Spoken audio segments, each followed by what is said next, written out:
जनाब डॉक्टर जाकिर साहब, मैं इस प्रोग्राम में आने में थोड़ा सा देर हो गई मेरे को, और अगर मैं यहाँ नहीं आ पाता तो शायद अपने आप को ज़िंदगी भर माफ़ नहीं कर पाता। आगरा की सरजमी पर आके आपने ये जो रोशनाई जगाई है, ये वाकई में हम तो उस अल्लाह ताला से दुआ करेंगे।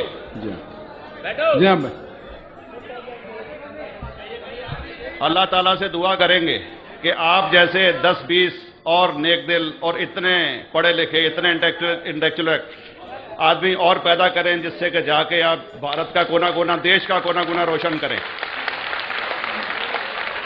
तहे दिल से स्वागत आपका। मेरा एक छोटा सा सवाल से पहले थोड़ा सा, एक हमारे भी गुरु ग्रंथ साहब के अंदर गुरु नानक साहब ने पूरी दुनिया का चक्कर लगाया, जिसके अंदर मक्का मदीना भी शामिल है। और जैसा कि एक सवाल इससे पहले हो चुका है कि गैर मुस्लिम जो है मक्का मदीना में अलाउड नहीं, या वहां का कैंटोनमेंट जो है अलाउ परमिशन नहीं देता। मगर ये तो तय है, आप मानते हैं, इस्लाम मानता है, हम मानते हैं, हमारे ग्रंथों के अंदर दर्ज है। गुरु नानक साहब के 2 चेले थे, एक बाला और एक मर्दाना, एक हिंदू और एक मुस्लिम। मर्दाना की बहुत ख्वाहिश थी कि मुसलमान जब तक पूरा मुसलमान नहीं कहलाने का हकदार, जब तक कि वो काबा का दर्शन ना कराए, तो गुरु नानक साहब उसको लेके और काबा गए।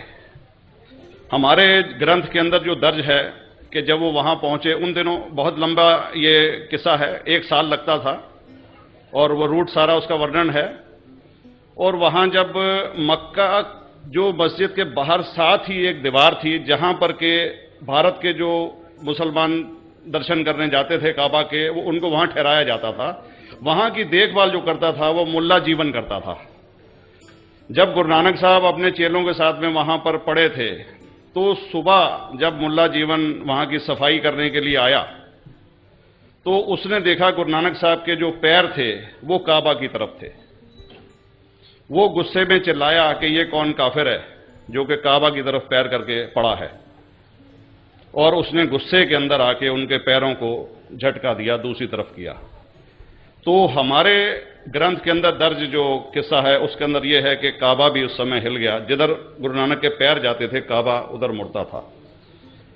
तो वो जोर से चिल्लाया, ये कोई हजरत है, ये कोई औलिया है। तो उस समय के जो काजी थे मक्का के, काजी रुकनदीन साहब थे, और शाह शरफ, कई हस्तियों के नाम हैं उसमें। तो मैं ये जानना चाहता हूं कि ये वर्जन को आप मतलब एग्री करते हैं, और करते हैं तो इसका हमारे मुस्लिम ग्रंथों के अंदर किस तरीके से उल्लेख है, ये कृपया बताएं। भाई साहब ने एक सवाल पूछा अपने गुरु ग्रंथ साहिब के मुतालिक, और अल्हम्दुलिल्लाह मैं भी गुरु ग्रंथ साहिब पढ़ चुका हूं। और जिस तरीके से, क्योंकि वक्त मुख्तसर सा होने की वजह से मुझे वक्त नहीं मिला कि गुरु ग्रंथ को भी कोट करूं। आपका सवाल का जवाब देने के पहले मैं आपसे बताना चाहूंगा कि इवन गुरु ग्रंथ की किताब पढ़ेंगे आप, ग्रंथ जिसे आदि ग्रंथ कहते हैं, और कोई सिख से पूछेंगे कि खुदा का तसव्वुर क्या है, सबसे बेहतरीन जवाब कोई सिख दे सकेगा, वो आपको कोट करेंगे जापूजी, जो गुरु ग्रंथ साहिब आदि ग्रंथ के सबसे पहले चैप्टर है, सबसे पहला श्लोक, जिसके कहते हैं जापूजी, जिसके मानी है कि God is true, he is only one, he is not begotten and is free from fear and want. क्योंकि मैंने अंग्रेजी में पढ़ा हूं, इसलिए मैं अंग्रेजी में उसे कह रहा हूं कि खुदा एक ही है, वो हक है, और वो ना किसी को जना है ना किसी को जनेगा, और वो इमॉर्टल है, ना कभी मर सकता है। और इसको सिखिज्म में जो खुदा को कहते हैं Omkara, in manifest form he is Omkara, and unmanifest form he is एक ओमकारा। और कई इसके एट्रीब्यूट्स है, मिसाल के तौर पे परवरदिगार, अकल, और उसे रहीम कहा गया है, Wahe Guru as one God कहा गया है, और it is strictly against idol worship and अवतारवादा।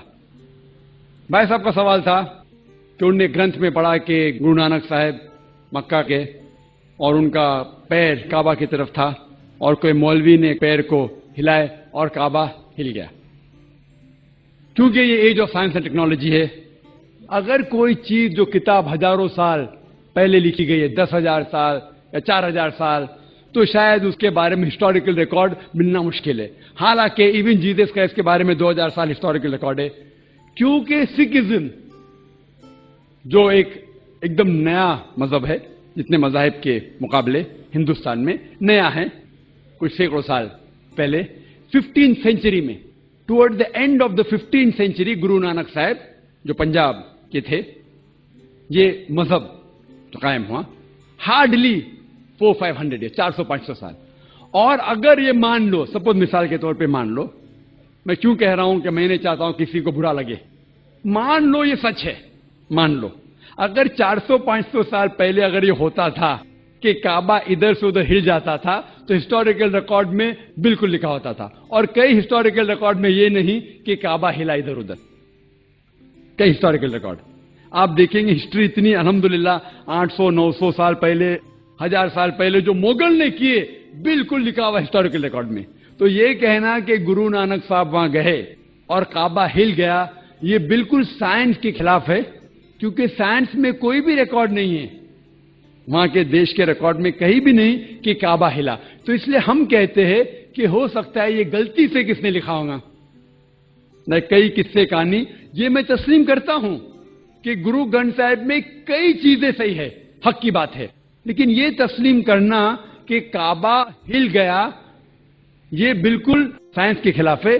और इस्लाम में भी ये नहीं है। लेकिन ये कहना कि कोई गैर मुस्लिम जा सकता है, मुमकिन है, चुपके से कोई गया तो हो सकता है।